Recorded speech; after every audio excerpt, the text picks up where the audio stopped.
In this series of videos, I'm going to be walking you through our regression tutorial.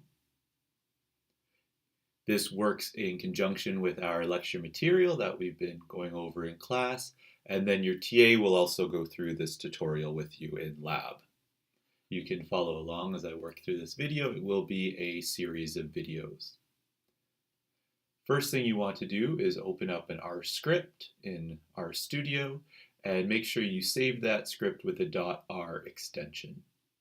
Now you'll notice that my document looks a little bit different than documents you might be used to. It's because I'm using an R Markdown notebook, which allows me to write plain text, as you can see here, along with code chunks. So here's a chunk of R code, and you'll just need to copy down what is inside of these chunks.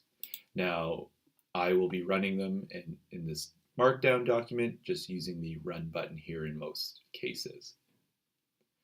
The first thing we want to do in any of our analysis is load the tidyverse library, which has a lot of functions and packages that we use for visualization, data munging, management.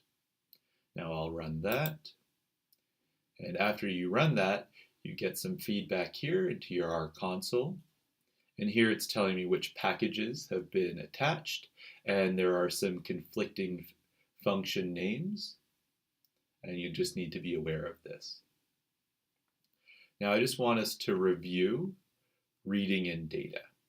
Okay, so navigate to this URL. You have been provided with a file that has all the URLs in this tutorial, so you don't need to type them out. But go there and download this CSV file and then open it up in your spreadsheet program. Now that you have reviewed that, we need to read this data into our R environment. Otherwise, we can't really work with it. We'll be using the read_CSV function, which is part of the tidyverse, and this will read our data into a tibble. Now I'm working on a Mac, so my file path begins with these 2 forward slashes, and I've saved it to the desktop. You may be working on a Windows machine where your file path will start with something like C:/. Now it is best practice to make these relative paths within a folder. So you store your data and your R script within a folder. In this scenario, we haven't done that. So I'm going to read in my data and store it as mtcars variable. And then I want to view it, so I'll just call that variable name. So the first bit of output you would get from the R console, and it's just letting you know how these variables were parsed. For example, the cylinder variable was read in as an integer. The displacement variable was read in as a double. Now we can view our tibble. I can see that it is 32 rows, or 32 observations, with 11 columns, or 11 variables. Now, you don't have to download a file from the internet to read it into R. Using the same read_CSV function, we can provide it with a URL instead of a path on our computer.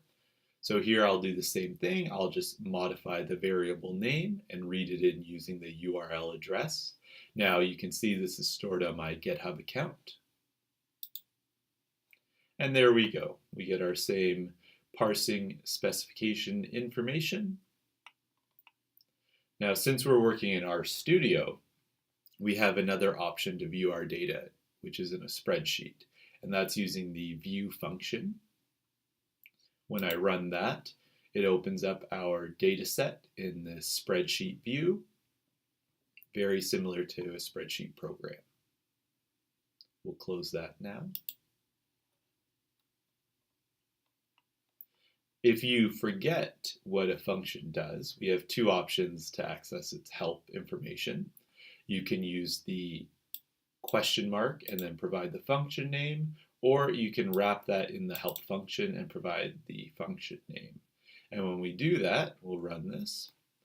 It provides us in this help tab over here, provides us the name of the function that we're looking at, the package it is within, and then a description of the function, how it's used, the different arguments such as file path, if we are specifying the delimiter,